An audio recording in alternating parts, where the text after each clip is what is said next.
Hey there, it's me, it's Greg, and it's about time for me to teach you about a concept that you may not even know exists.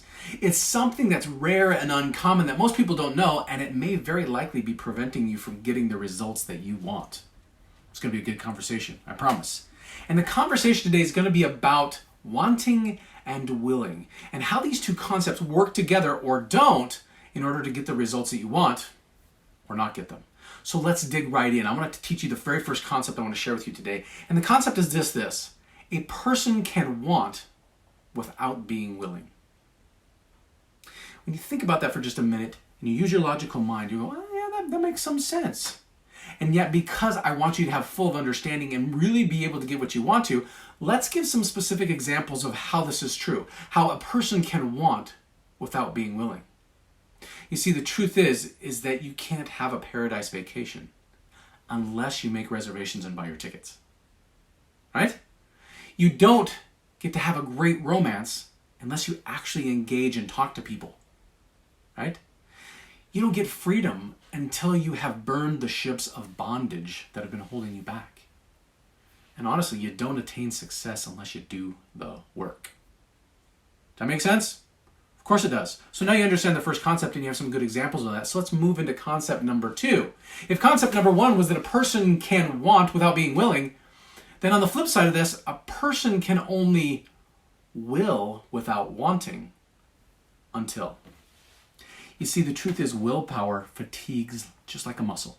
If you and I were to decide to lay down right now and do some sit-ups or some push-ups, what would end up happening is at some point in time, after so many push-ups, our body would go, okay, all right, I give. I can't do anymore. It literally won't let us move anymore. And I don't care whether that's 1 push-up, 10, 100, or 1,000 push-ups, eventually the body says, I'm done. I can't do no more. Okay? So willpower in our brains and our minds works exactly the same way.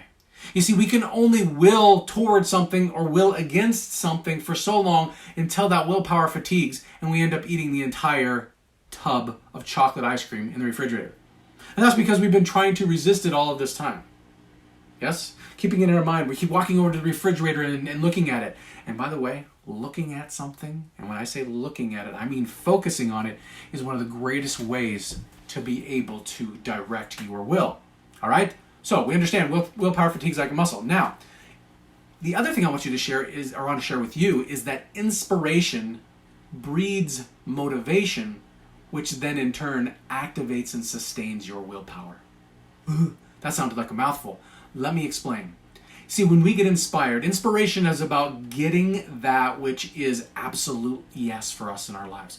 Whether that's, hey, I'm excited about what I'm having for dinner tonight, or it's I'm going on this vacation, or I'm getting that promotion or raise, or whatever those things are. That's inspiring to us. And when we have inspiration, it automatically generates motivation. Are you listening? Do you want to know how to motivate yourself? Get inspired.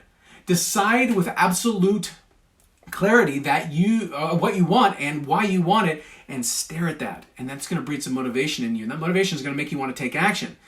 Because now it activates that willpower, and it takes willpower to get action, to get started, to get moving. Right? Now, this is very much along the ideas of what we call push and pull, the dynamics between push and pull. You see, in life, if someone were to push you, what do? In some way, shape, or form, you're going to push back. Whether that's resistance, or you literally physically push the person, or you verbally push the person back, whatever that needs to look like, we have a tendency to do that. Because you know what? You're not the boss of me, and you don't have control over my life. And in some way, shape, or form, we flare up inside and go, don't push me. Right? The opposite of this is pull. Right? Pull is about compulsion. Pushing is about force. Nobody likes to be forced into anything, even if it's a good thing. Right? For those of you who are parents, you know this. When you force your kids to do something, they go kicking and screaming. But when you don't force and somehow they just do it, they just clean their room, they're like, hey, look at me, this is awesome, I love this, right? And how it becomes something a totally different story.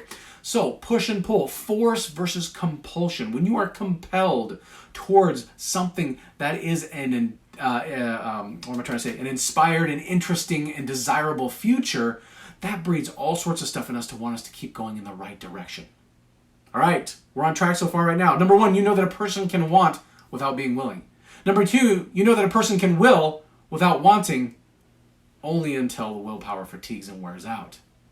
So what do we do with all of this?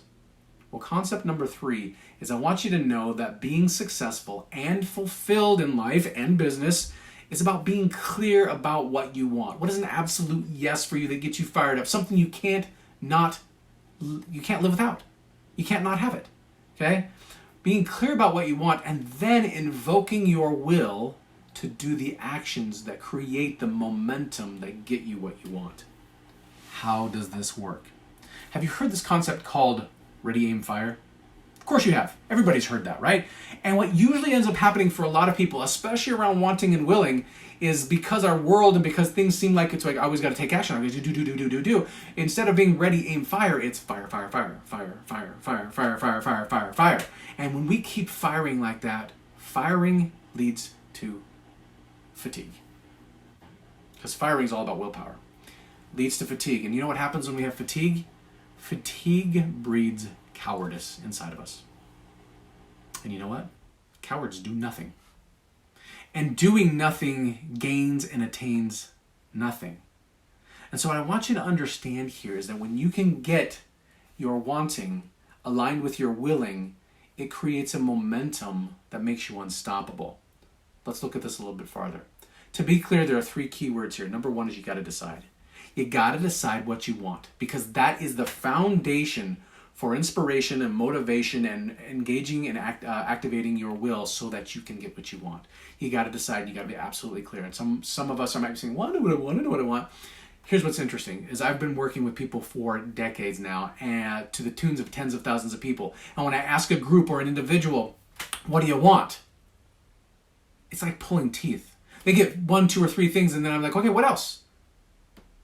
And like after that, 4, 5, and 6 are tough, and 7, 8, and 9 are almost impossible. And yet if I ask the same person or the same crowd, what is it you definitely don't want in your life? I get lists. People easily list 100 or 200 things, and that's not an exaggeration. I've literally seen the lists of what they don't want. And see, if we have a list of 100 or 200 things about what we don't want, we have more focus on that than we do on what we do want. And this is why we get our wanting and willing screwed up. So you got to decide what you want with absolute clarity. And then from there, you need to consciously create the right habits. Your conscious is using your willpower, okay? Consciously create the right actions and begin them so that you can turn them over to your unconscious mind to execute them, which is what we call habit. You decide, engage your will for long enough to turn something over to habit, and then it just becomes who you are. Your identity shifts and changes. Your actions and behaviors become completely different because now you've got your wanting and your willing working in tandem with each other. They become friends and are moving in the same direction instead of pushing against each other.